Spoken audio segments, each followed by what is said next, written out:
Welcome back to SportsZone. This is the college football segment. I'm joined alongside by Dan and Luke. Guys, big matchups happening this past week in Week 6.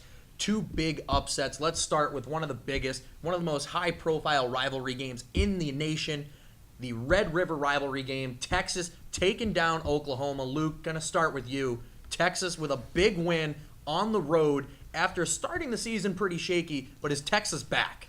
You know what? I'm gonna say right now, right here, Texas is back. They've been struggling these past 2 years, but this Oklahoma team that beat 48-45 this past weekend, they were legit. Kyler Murray's just behind Tua. He's definitely up there for the Heisman. He's only lost 2 games since the 9th grade of high school, so he's definitely been up there and he's a winner. And Texas made him cry at the end of the day.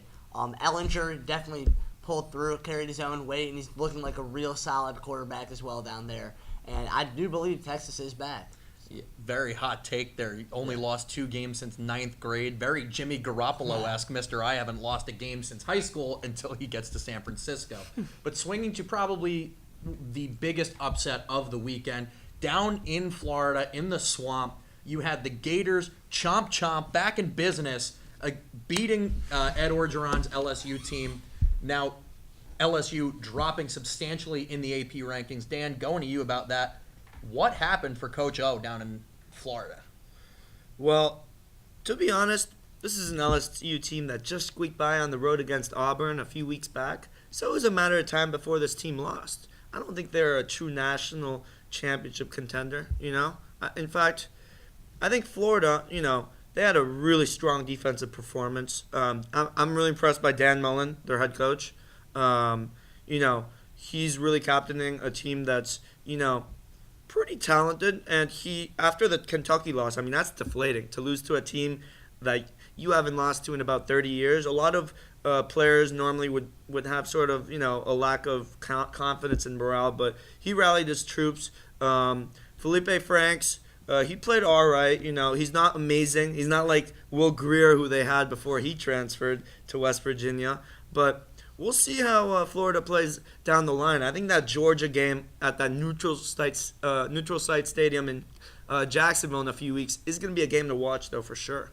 Yeah, definitely something to watch as the SEC race, at least in the East, and actually in the West, too, pretty much dominated Alabama, Georgia, and it looks like both of those teams will collide in Atlanta for the SEC title game. Swinging to a couple other big marquee matchups from this past week. Notre Dame beating Virginia Tech on the road. Notre Dame now the number 5 team in the country. Should be very interesting to see where the Irish stack up. College football playoff ranking coming out very soon.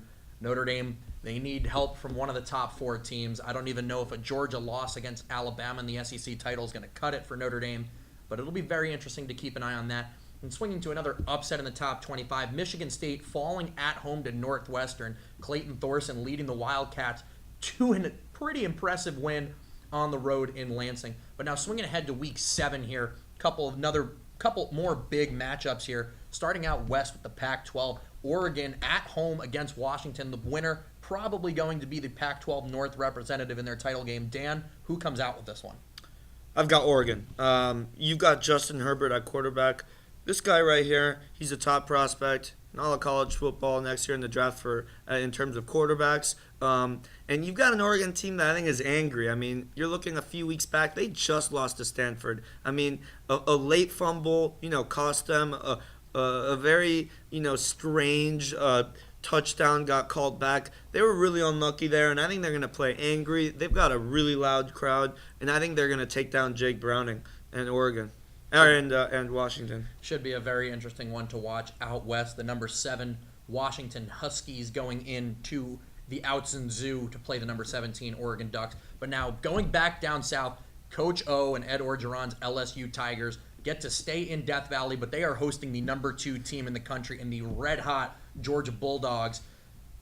Luke, going to go to you here on this one. This one is huge for Georgia. And again, we've seen SEC teams topple other teams in their conference, especially teams like LSU and Georgia. But is Georgia too good this year for LSU?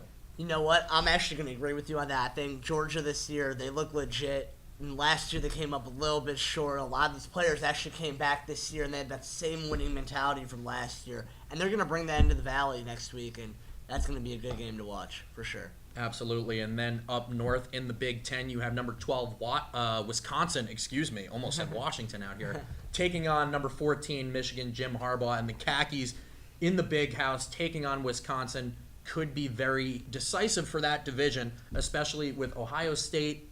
Not necessarily the strongest we've seen Ohio State in years past. I know they squeaked out a win at Penn State, but they still have Wisconsin and Michigan on their schedule left to play. So that'll be very interesting to watch. And it'll be very interesting to see with the college football playoff rankings only coming out in 2 weeks from today, or 2 weeks from yesterday. But anyway, that's all the time we have for this edition of the college football segment. More Sports Zone coming to you after this.